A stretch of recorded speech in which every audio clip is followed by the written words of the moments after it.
Now it's April, so that gives a reasonable amount of time to look back on how China, as a developing country, responded to the outbreak of COVID-19 versus the developed countries.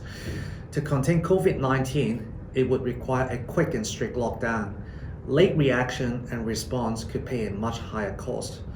Because it's highly infectious virus, delaying the lockdown by a week could add multiple times of duration of the shutdown. This will create deeper confidence shock and an even weaker post-shutdown recovery. China's aggressive lockdown proved it can effectively bend and flatten the curves in terms of the daily new cases.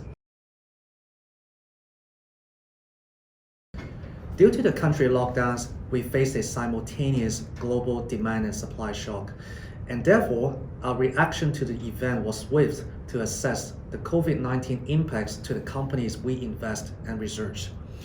We think the macro data will continue to be under pressure, but it does not necessarily mean all companies suffer with the same scale of damage. Our view is to stick with companies that are domestically driven, as they are less exposed to the global demand drag and should benefit from the domestic work resumption. Secondly, companies with less correlation with the macro economy, and also online over offline to benefit from the quarantine policies and a change of consumption behavior.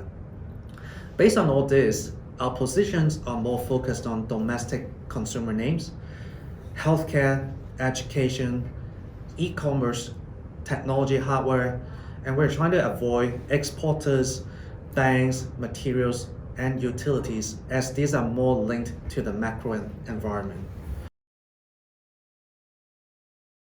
During an event like this, although the damage to companies' earnings could be enormous, this is the time when revenue or profit are less of a concern.